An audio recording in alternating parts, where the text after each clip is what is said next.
So hello everyone, good morning to all of you. दोस्तों, अगर आप तैयारी कर रहे हैं टीजीटी पीजीटी की तो प्रैक्टिस सेट 4 यहाँ पर मैं लेके आ गया हूँ और इससे पहले मैंने 3 प्रैक्टिस सेट कवर करा दिए हैं, तो आप उनको विजिट करना ना भूलें। अगर आप टीजीटी पीजीटी की तैयारी कर रहे हैं तो प्रैक्टिस आपके लिए बहुत ज़्यादा इम्पोर्टेंट हो जाती है, जो आपके एग्ज़ाम के पॉइंट ऑफ व्यू से बहुत ज़्यादा आपको बेनिफिट देती है। ठीक है, अगर आप एग्ज़ाम में जाते हैं प्रैक्टिस सेट लगाकर तो वहाँ पर क्या होता है, एक लेवल पता चलता है कि हम किस लेवल पर स्टैंड कर रहे हैं। ठीक है, और हम क्या एग्ज़ाम क्वालिफाई कर सकते हैं या नहीं कर सकते। ठीक है भाई, तो इसमें ऐसा होता है कि सारे के सारे क्वेश्चन जितने भी टॉपिक होते हैं सबसे इंक्लूड होकर इसमें क्वेश्चन आते हैं प्रैक्टिस सेट में, तो यहाँ से हमारी ज़्यादा से ज़्यादा प्रैक्टिस हो जाती है। ओके, तो स्किप ना करें, लास्ट तक बने रहें। अगर ये टीजीटी पीजीटी में बहुत ज़्यादा बेनिफिशियल है आपके लिए तो आप इसको देखते रहें। ओके, चलिए स्टार्ट करते हैं दोस्तों। देखिए, पहला क्वेश्चन है हमारा literature in literature point of view. बताइए, जो फ्रेज दी गई है पॉइंट ऑफ व्यू, इसका मीनिंग क्या होता है। तो आपसे इसका मीनिंग पूछा जा रहा है, बताइए क्या हो सकता है। तो पॉइंट ऑफ व्यू का मीनिंग कई बार मैंने प्रैक्टिस सेट लगाए हैं तो कई जगह पूछा गया है इसका मीनिंग। ठीक है, तो इसका मीनिंग होता है जो मेन कैरेक्टर होता है ना, जो मेन कैरेक्टर होता है किसी भी प्ले में या किसी भी स्टोरी में, तो उसी को बोला जाता है पॉइंट ऑफ व्यू। ओके दोस्तों, नेक्स्ट क्वेश्चन है, देखिए, in fiction the author's overall main idea और most important message is called. जैसे कोई पोएम हो या कोई नाटक हो, कोई ड्रामा हो, ठीक है, उसका जो मेन पॉइंट होता है ना, किसी भी चीज़ का मेन पॉइंट होता है, तो उसी को हम बोलते हैं थीम। क्या बोलते हैं इसको, हम थीम बोलते हैं कि भी इस नाटक का थीम क्या है या इस मूवी का थीम क्या है या कोई पोएम्स है उसका थीम क्या है। ठीक है, तो ये इसलिए इम्पोर्टेंट हो जाता है आपके लिए, ध्यान रखना है। तो इसका मतलब क्या हो गया, फिक्शन ऑथर्स का ओवरऑल मेन आइडिया क्या है किसी को प्ले करने का, नाटक बनाने का या पोएम बनाने का। ठीक है, तो उसी को बोलते हैं हम थीम। अब देखते हैं, देखिए नेक्स्ट क्वेश्चन है हमारा, रिपीटेशन ऑफ द सेम और similar consonant sounds at the beginning of A words. ये डेफिनेशन दे रखी है यहाँ पे अलिट्रेशन की। ठीक है, यहाँ पे डेफिनेशन किसकी है, अलिट्रेशन की है, कि अगर कोई वर्ड है या फ्रेज है तो उसके स्टार्टिंग में किसी भी वर्ड का रिपीटेशन होना, वो भी किसका, कॉन्सोनेंट साउंड्स का। किसका, कॉन्सोनेंट साउंड्स का, तो वो कहलाता है मेरे प्यारे साथियों अलिट्रेशन। तो ये डेफिनेशन पूछी जाती है, बहुत ज़्यादा याद रखना है। The repetition of the same, किसका, वो भी सेम और सिमिलर कॉन्सोनेंट साउंड्स। ठीक है, at the beginning of the words, यानी किसी के वर्ड्स के स्टार्टिंग में, तो उसे हम बोलते हैं लिटरेशन। आई होप जब समझ में आ गया होगा ये। नेक्स्ट क्वेश्चन है कि ए statement that appears self contradictory. एक ऐसा स्टेटमेंट जिसमें कॉन्ट्रोडिक्शन दिखाया जाता है, जिसमें विरोधाभास दिखाया जाता है, but that reveals a kind of truth, लेकिन वो क्या दिखाता है, एक प्रकार का ट्रूथ को दिखाता है। ठीक है, तो उसे बोलते हैं हम पैराडॉक्स। ये पैराडॉक्स में तो कॉन्ट्रडिक्शन देखा जाता है, कॉन्ट्रडिक्शन सिमिली में तो नहीं होगा, है ना। ओनोमेटोपोइया सिमिली में देखिए एज का यूज करते हैं, लाइक का यूज करते हैं। ठीक है, और दो अनलाइक ऑब्जेक्ट होते हैं उनकी कंपेयर की जाती है और उसमें सो एज लाइक यूज किए जाते हैं, तो हम वहाँ यूज करते हैं सिमिली। ओनोमेटोपोइया कहाँ यूज करते हैं, जब हम किसी भी सेंटेंस में कोई साउंड की बात की जा रही हो, किसी भी प्रकार के साउंड हो, पक्षी का साउंड हो, किसी भी जानवर का साउंड हो, ठीक है, तो वहाँ पर यूज करते हैं ओनोमेटोपोइया। आयरोनी में क्या होता है, आयरोनी में भी विरोधाभास होता है। ठीक है भाई, आयरोनी में भी क्या होता है, विरोधाभास होता है, लेकिन हमारा जो करेक्ट आंसर है क्या है, यहाँ पर पैराडॉक्स है।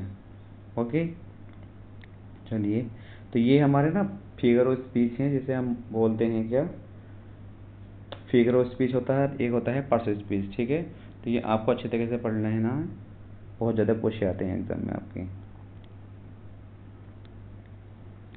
नेक्स्ट क्वेश्चन देखते हैं, देखिए नेक्स्ट क्वेश्चन में कहा है कि a story that ends with A happy resolution. एक ऐसी कहानी जिसकी एंडिंग क्या होती है, एक हैप्पी एंडिंग होती है। माना कोई एक स्टोरी चल रही है आपके सामने और इस फिल्म में आपकी एंडिंग जो हो रही है वो अच्छी हो रही है, हैप्पी हो रही है, तो उसे बोलते हैं हम कॉमेडी। क्या बोलते हैं इसको, हम कॉमेडी बोलते हैं। लेकिन मेरे प्यारे साथियों, इसी के साथ साथ अगर कोई मूवी चल रही है, उस मूवी के लास्ट में जो उसकी एंडिंग होती है वो एक ट्रेजेडी होती है, मतलब दुखांत होती है, ठीक है भी। हैप्पी एंडिंग मैंने क्या है कि मतलब जैसे कोई हीरो मर जाता है किसी फिल्म में है ना, तो उसको बोलते हैं हम कि यार इसकी एंडिंग क्या हुई है, हैप्पी एंडिंग नहीं हुई है, तो इसका मतलब वो क्या है, हमारे लिए ट्रेजिडी बन जाती है। और जिसकी हैप्पी एंडिंग है तो हीरो बच गया है, सब कुछ ठीक है, बिल्कुल अच्छा हुआ है, सब मिल गए हैं, सबकी शादी वादी हो गई है, किसी फिल्म देखते हैं जैसे हम, तो वो क्या होता है, कॉमेडी होता है। लेकिन एक और चीज़ है आपको ध्यान रखना है, जैसे ये तो ये हमारी कॉमेडी की डेफिनेशन हो गई, ये जो मैंने बताई है आपको ट्रेजेडी की डेफिनेशन हो गई, बहुत ज़्यादा पूछी जाती है। अगर एक चीज़ और आती है हमारी ट्रेजी कॉमेडी, एक चीज़ और आती है, चलो मैं यहाँ समझाता हूँ, एक और आती है हमारी ट्रेजिडी, ट्रेजी कॉमेडी, COMEDY।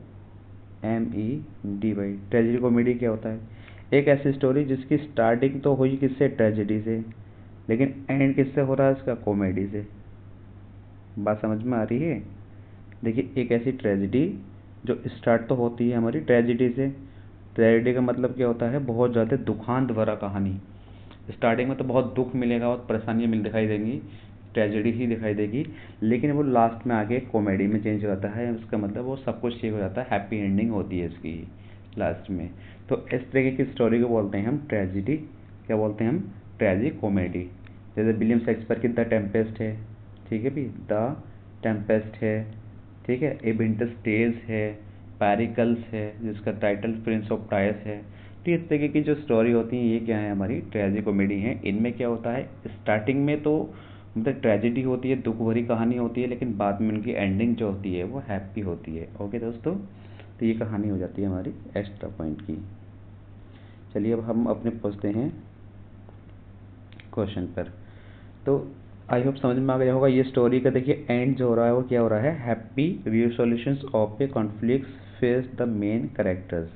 जो मेन कैरेक्टर्स है वो क्या फेस कर रहा है यहाँ पर, हैप्पी एंडिंग फेस कर रहा है, यानी कि हैप्पी रिसोल्यूशन फेस कर रहा है। तो इसका मतलब क्या हो गया, वो यहाँ पर हमारी ट्रेजेडी नहीं होगी तो क्या हो जाएगा, कॉमेडी हो जाएगा इसका आंसर। ओके, नेक्स्ट क्वेश्चन है देखिए, if sorry the statement if I told you once I have told you a millions of times। देखिए इस तरह का स्टेटमेंट हो जब किसी स्टेटमेंट में हम कोई बात कहें, वो भी बढ़ा चढ़ा के कहें, तो वहाँ पर हम यूज करते हैं hyperbole.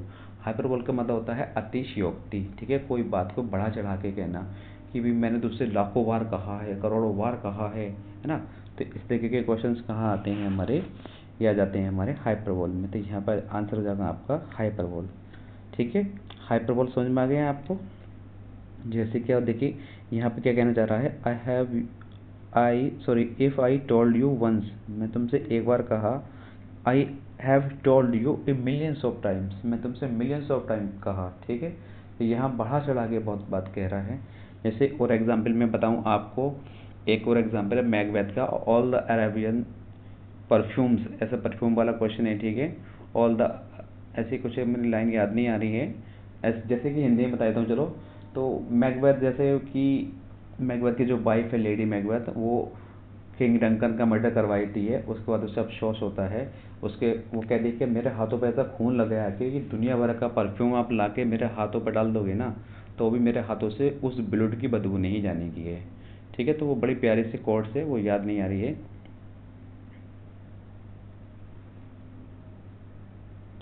All the perfumes of the Arabia, ऐसी कुछ लाइन है, ठीक है, ध्यान रखना है। और देखिए दूसरी बात मैं बताऊँ आपको, जैसे कि कहते हैं ना कि यहाँ भी कहीं युद्ध चल रहा है, युद्ध में कहते हैं कि भाई खून की नदियाँ बह गई, खून की नदियाँ, तो खून की नदियाँ तो बहने की नहीं है, तो ये चीज़ें क्या होती हैं, सब बढ़ा चढ़ा के बोली जाती हैं, तो ऐसी जगह यूज करते हैं हम हाइपरबोल का। ओके दोस्तों, तो आई होप ये चीज़ आपको बेहतर समझ में आई होगी। तो देखिए यहाँ से ना फिगर स्पीच से बहुत सारे क्वेश्चन पूछे जा रहे हैं।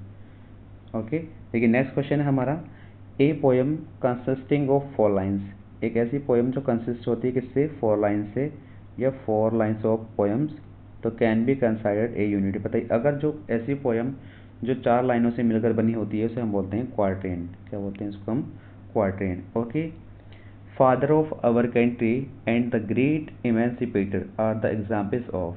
तो ये जो देखिए जो फादर ऑफ कंट्री है, आवर कंट्री है, और द ग्रेट इमेंसिपेटर है, ये हमारे एपिथेट के एग्जाम्पल हैं, ठीक है भी, इनको याद रखना है अच्छी तरीके से। नेक्स्ट क्वेश्चन है हमारा, a type of comedy in which ridiculous and often stereotype characters are involved in silly or far-fetched situation। तो देखिए एक कॉमेडी का ऐसा प्रकार जिसमें एक रिडिक्यूलस दिखाया जाता है, नहीं जिसमें हंसी दिखाई जाती है, जिसमें हास्य दिखाया जाता है, मजाक दिखाया जाता है, तो उसे हम क्या कहते हैं? उसे कहते हैं हम फार्स। क्या कहते हैं इसमें हम? फार्स। फेबल जो एक स्टोरी होती है, फेबल में हम यूज करते हैं एनिमल्स का, ठीक है, एनिमल्स के ऊपर बात होती है तो वहाँ यूज करेंगे हम फेबल का। ओके, चलिए देखिए अब देखते हैं हम नेक्स्ट क्वेश्चन। क्वेश्चन नंबर 10 है हमारा यहाँ कि the use of language to evoke a picture और a concrete sensation of a person, a thing, a place और an experience। देखिए एक ऐसी लैंग्वेज जिसमें इवोक की जाती है, क्या की जाती है? एक पिक्चर, ठीक है, और a concrete sensation of a person हो या थिंग हो या कोई प्लेस हो या किसी का एक एक्सपीरियंस हो, तो वहाँ यूज करते हैं हम इमेजनरी। तो इसी के साथ एक ऑप्शन हो जाता है कि स्पीकिंग पिक्चर किसे कहते हैं? स्पीकिंग। आपसे ये क्वेश्चन लगे ना एग्जाम में कि स्पीकिंग पिक्चर क्या होता है, तो ये भी इमेज होता है, ठीक है भी। पिक्चर TURE, स्पीकिंग पिक्चर एक लाइन लिख के दे देगा आपको और उससे पूछ लेगा इसमें इसका मीनिंग क्या है, ऑप्शन में दे देगा आपको इमेज दे देगा, ठीक है, कुछ अलग वर्ड दे देगा तो वहाँ पे आपका आंसर आएगा इमेज। तो ये चीज़ समझ में आई होगी। चलिए नेक्स्ट क्वेश्चन देखते हैं। देखिए नेक्स्ट क्वेश्चन है हमारा ए statement that says less than और व्हाट इज मीन। कोई ऐसा स्टेटमेंट जिसको हम बहुत ज़्यादा कम करके आंकते हैं, बहुत ज़्यादा इसको घटा बढ़ा के बताते हैं, मतलब कम कर रहे हैं, उसको लेस कर रहे हैं, तो वहाँ पर यूज करते हैं हम किस चीज़ का? अंडर स्टेटमेंट का, यानी कि ऑप्शन नंबर सी आपका आंसर हो जाएगा। देख लीजिए, दिख रहा होगा आपको ये, ठीक है, अंडर स्टेटमेंट इसका आपका आंसर हो जाएगा। ऑक्सीमोरन का यूज कहाँ करते हैं? ऑक्सीमोरन का यूज, एक मिनट रुक जाइए, ऑक्सीमोरन का मतलब होता है, देखिए ऐसे दो फ्रेज जो एक साथ रखे हों और दोनों का मीनिंग एक साथ अपोजिट निकला हो। जैसे मैंने यहाँ लिख दिया गुड, एक तरफ लिख दिया मैंने बैड, ठीक है, एक तरफ लिख दिया मैंने बैड, तो दोनों वर्ड एक साथ पास पास में लिखे हुए मिलेंगे आपको और दोनों एक दूसरे के अपोजिट होंगे, तो वहाँ यूज करते हैं किस चीज़ का? हम ऑक्सीमोरन का। और एम्बिग्विटी का मतलब क्या होता है? एम्बिग्विटी का मतलब होता है जिस शब्द के एक से ज़्यादा अर्थ निकलते हैं उसे बोलते हैं हम एम्बिग्विटी। ओके, चलिए नेक्स्ट देखते हैं। देखिए अब हम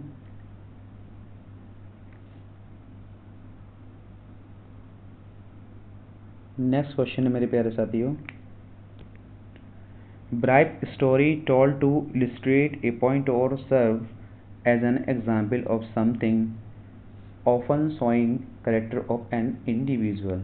तो देखिए एक ऐसी ब्राइट स्टोरी उसे कहते हैं जो कहीं सुनाई जाती है। ब्राइट स्टोरी का मतलब होता है छोटी कहानी या छोटा सा किस्सा, तो उसके लिए हम एक वर्ड यूज करते हैं एनेक्डोट। एनेक्डोट का मतलब भी क्या होता है? एक छोटी कहानी, ठीक है भी, किस्सा कह सकते हैं हम उसको। हम कहते हैं ना कि हाँ भाई आज हमारी मौसी जी ने, हमारी नानी जी ने हमें एक किस्सा सुनाया, तो उसे बोलते हैं हम छोटी कहानी, एनेक्डोट, ठीक है।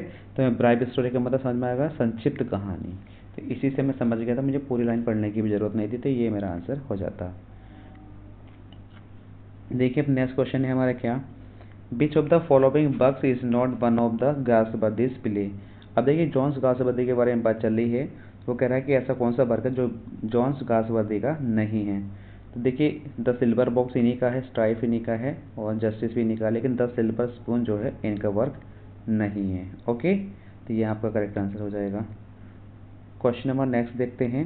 क्वेश्चन नंबर नेक्स्ट में कहा है कि dash is the main theme of the John's Galsworthy's play, यानी कि जो जॉन्स गासबर्दी हैं हमारे एक राइटर, उनकी जो मेन थीम थी वो क्या थी?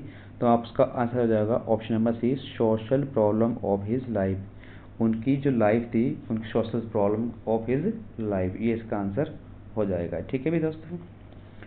तो ये क्वेश्चन बहुत ज़्यादा पूछे जाते हैं, तो इम्पोर्टेंट क्वेश्चन हैं यूपी TGT के हिसाब से। चलिए नेक्स्ट क्वेश्चन देखते हैं। देखिए नेक्स्ट क्वेश्चन पूछा जा रहा है कि John's Galsworthy's style is remarkable for. जो जॉन्स गासबर्दी का जो स्टाइल थे वो किस चीज़ के लिए हमारा रिमार्केबल है, बताइए। देखिए ये जाने आते हैं, इट्स स्ट्रेंथ एंड इलेक्ट्रिसिटी, ये भी ठीक है। It's powerful sweep brilliant illustration, ये भी ठीक है, ठीक है। इट्स डीप साइकोलॉजिकल एनालिसिस, ये भी ठीक है। तो सारे ही ऑप्शन इनके ठीक हैं, तो ये आंसर हो जाएगा all the above. Okay, next question है which of the following does not belong to the Galsworthy's trilogies. यानी कि जो गर्ल्स बढ़ी थी इनकी जो ट्रिलॉजी थी, ट्रिलॉजी का मतलब 3 वर्क ऐसे थे उनके, ठीक है। तो उनमें से कौन सा वर्क ऐसा इनमें नहीं है, तो आपका ऑप्शन हो जाएगा द मैन ऑफ प्रॉपर्टी, ठीक है। ये इनकी ट्रिलॉजीज में नहीं आता है। और ये द फोर्साइट सागा है, ए मॉडर्न कॉमेडी है, the end of the chapter है, ये सारे आते हैं, ठीक है भाई। इस बात में आपको ध्यान रखना है। नेक्स्ट क्वेश्चन है हमारा, which of the following writers did not win the Nobel prize for the literature. ये एक ना एक क्वेश्चन पूछा जाता है हर प्रैक्टिस सेट में। इस क्वेश्चन इस तरीके से ही पूछा जाएगा। वो कभी इजी तरीके से पूछ लिया कि कौन से राइटर को किस सन में आपको नोबेल प्राइज मिला था, वो इजी बात है। लेकिन आपको 3-4 राइटर दे देगा, 4 राइटर दे देगा, उसमें से 3 ने जीता होगा, 1 ने नहीं जीता होगा, तो आपसे वही पूछ लेगा कि कौन सा ऐसा राइटर जिसको नोबेल प्राइज नहीं मिला है। देखिए, तो मैं आपको बता दूं, जीबी साहब को मिला है 1923 में, ठीक है। जॉन राष्ट्रपति को मिला है इनको मिला 1932 में। और विलियम यानी कि WB येट्स यानी कि विलियम बटलर येट्स को मिला है 1925 में। और जेम्स जॉयस को यहाँ पर नहीं मिला है, ठीक है। तो उन्होंने यही पूछा है कि किसको नहीं मिला है, तो आंसर हो जाएगा आपका जेम्स जॉयस। चलिए नेक्स्ट क्वेश्चन देखते हैं। देखिए अब हम, जॉन राष्ट्रपति बाज बोर्न इन द ईयर, यानी कि उनका जन्म कब हुआ था, तो 1867 में हुआ था। देखिए मैंने कल भी एक प्रैक्टिस सेट लगाया था, तो उसमें भी ये क्वेश्चन पूछा गया था। तो डेट ऑफ बर्थ इनकी याद रखनी है, और इनकी डेथ और डेट ऑफ बर्थ सब याद रखनी है, ठीक है। When was John Milton born, John Milton का जन्म कब हुआ था, तो कि 1608 में हुआ था, मुझे इतना ध्यान है। तो 8 में मुझे पूरी चेक करने की जरूरत नहीं है, लेकिन हमें पूरी डेट ध्यान रखनी है। 9 दिसंबर 1608 में हुआ था। ये पूरा क्वेश्चन में आपसे पूछा जा सकता है। Where was John Milton born, John Milton का जन्म कहाँ हुआ था, तो ये इनका लंदन में इनका जन्म हुआ था। इस बात को आपको याद रखना है। सिटी पूछ लिया यहाँ पर, ठीक है, कंट्री। नेक्स्ट क्वेश्चन है हमारा, in whose memory did John Milton write methought I saw my late spouse saint. इनकी जो सेकंड वाइफ थी जिसका नाम था कैथरीन वुडकॉक, इसकी याद में इन्होंने ये वाली लाइंस लिखी हैं कि मिथोड I saw my late spouse Saint. Okay दोस्तों, तो नेक्स्ट क्वेश्चन देखते हैं हम। देखिए,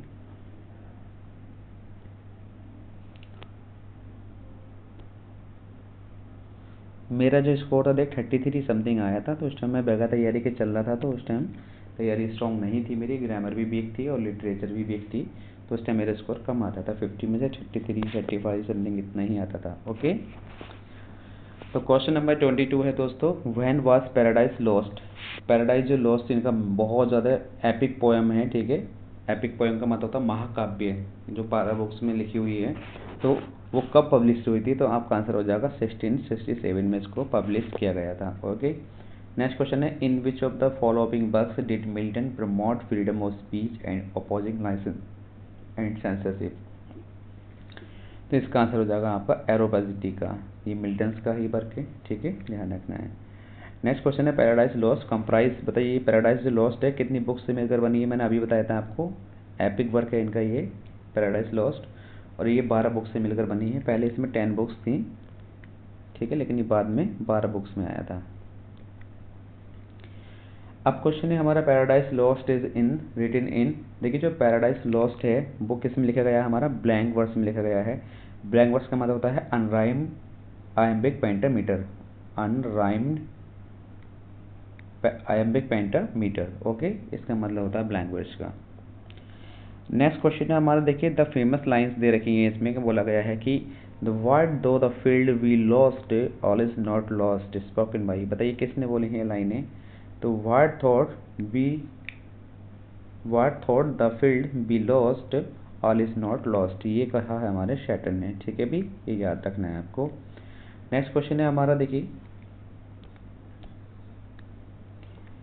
नेक्स्ट क्वेश्चन है, love looks not with the eyes but with the mind and therefore is winged Cupid painted blind. तो ये लाइन से हमारी बताइए कहाँ से ली गई हैं, तो विलियम शेक्सपियर के प्ले हैं ये सारे। तो मिडसमर नाइट ड्रीम्स ली गई हैं, जो 1594 और 95 के आसपास ये आया था, ठीक है। लव लेवल लॉस्ट है ये इन्हीं का वर्क है। एंटोनियन क्लोपत्रा है, ये इन्हीं का वर्क है। The merry wives of Windsor है, ये सारे के सारे वर्क इसके हैं, विलियम शेक्सपियर के वर्क हैं। ओके, ये याद रखना है आपको। तो आपका आंसर हो जाएगा ऑप्शन नंबर ए हो जाएगा, ए मिडसमर नाइट ड्रीम्स ये लाइनें ली गई हैं। नेक्स्ट क्वेश्चन हमारा, Milton began Paradise Lost book first बताइए जो मिल्टन है इनकी जो बुक फर्स्ट है वो स्टार्टिंग हुई है किस चीज़ से, उनकी इनवोकेशन से, इनवोकेशन से इसकी स्टार्टिंग हुई थी। ठीक है, नेक्स्ट क्वेश्चन देखते हैं। देखिए नेक्स्ट क्वेश्चन है Milton is most famous for his. अब बताइए जो मिल्टन है वो किस चीज़ के लिए बहुत ज़्यादा फेमस थे, तो आपका आंसर आ जाएगा ग्राइंड स्टाइल, यानी कि वो ग्राइंड स्टाइल के लिए बहुत ज़्यादा फेमस थे। नेक्स्ट क्वेश्चन है हमारा better to reign in hell than serve in. अब बताइए ये क्वेश्चन पूछा जा रहा है कि ये फेमस लाइन है better to reign in hell but than serve in heaven. देखिए यहाँ पे हेल की बात चली जा रही है ना कि बेटर टू हेल एंड यहाँ पर सर्व टू, यहाँ पर जाएगा आपका हेवन। ये लाइनें आपको याद रखनी है, इसको ब्रेक करके दे दिया गया है। नेक्स्ट क्वेश्चन है कि जो विलियम शेक्सपियर से बिलोंग टू द, बताइए क्वेश्चन पूछा जाता है आपसे बहुत ज़्यादा कि विलियम शेक्सपियर कौन सी सेंचुरी से बिलोंग करते थे, कौन सी एज से बिलोंग करते थे। रोमांटिक एज थी, रेस्टोरेशन एज थी, या विक्टोरियन एज थी, या एलिजाबेथन एज थी। तो आपका जवाब है एलिजाबेथन एज से कौन बिलोंग करते थे, ये विलियम शेक्सपियर करते थे। ठीक है, और विक्टोरियन एज से कौन करते थे, विक्टोरियन एज से बताइए एक आध राइटर का नाम बताइए विक्टोरियन एज के। अल्फ्रेड लॉर्ड टेनिसन है, ए.एल. टेनिसन। ठीक है भाई, ए.एल. टेनिसन हो गए। और बताइए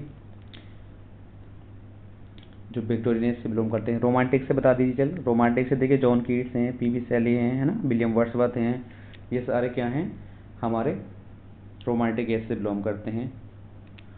ओके, तो ये ध्यान रखना है, राइटर हैं, ये करा दूंगा वैसे मैं आपको, आप टेंशन ना लें, अलग से करा देंगे इनको हम।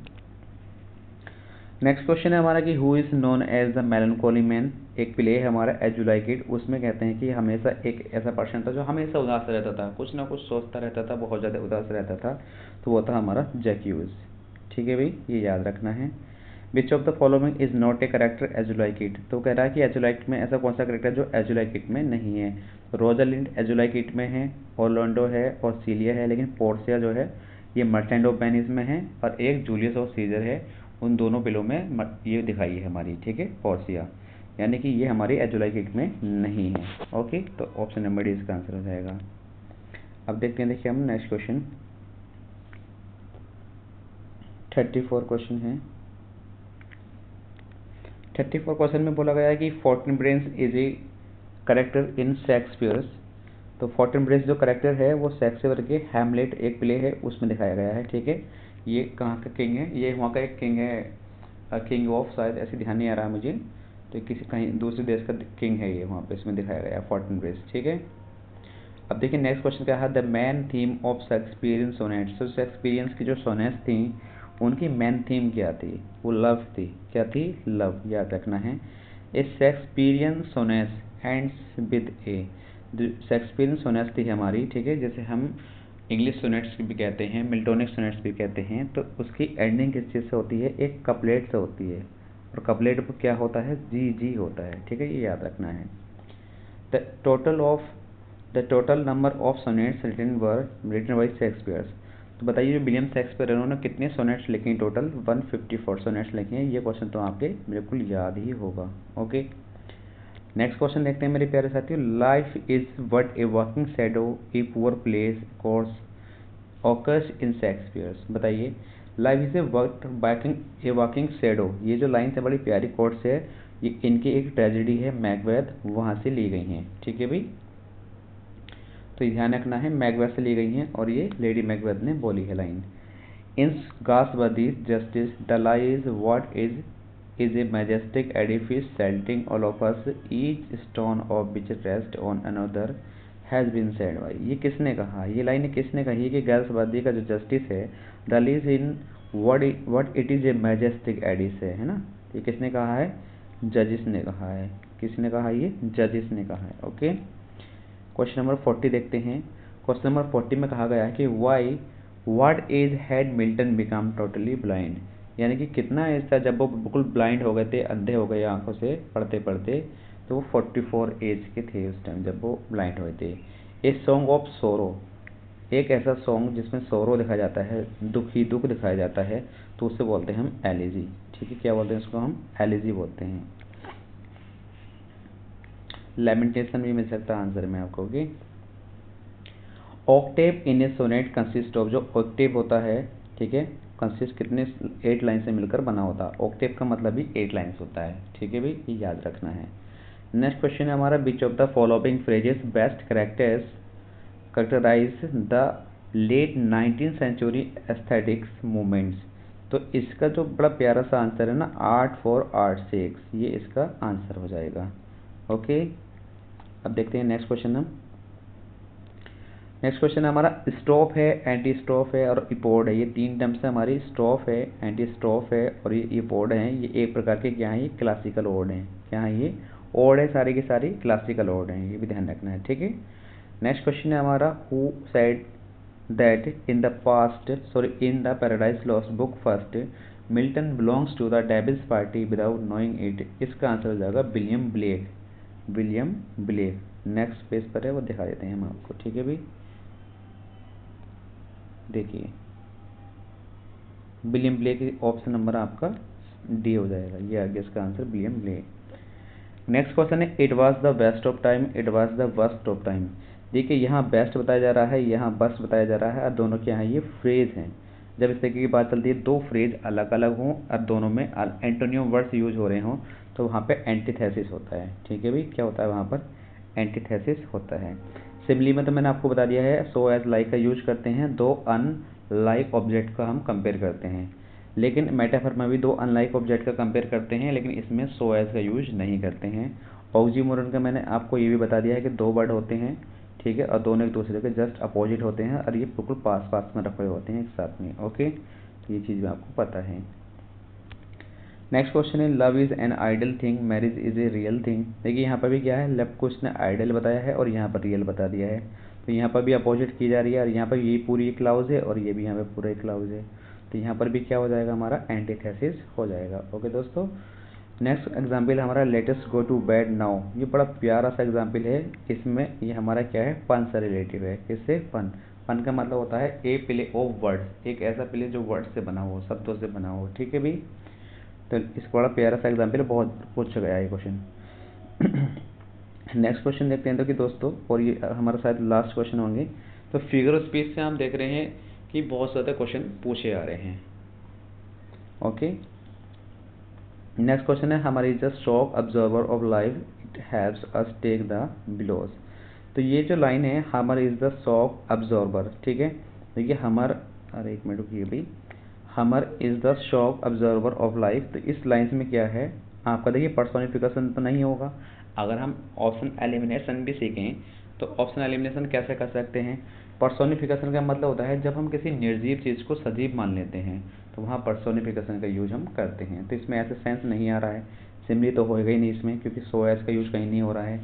दूसरी बात, अंडरस्टेटमेंट का मतलब होता है किसी चीज़ को घटा के बताना है, उसकी किसी चीज़ की इम्पोर्टेंस को कम करना, तो ऐसा सेंस में नहीं निकल रहा है यहाँ पे।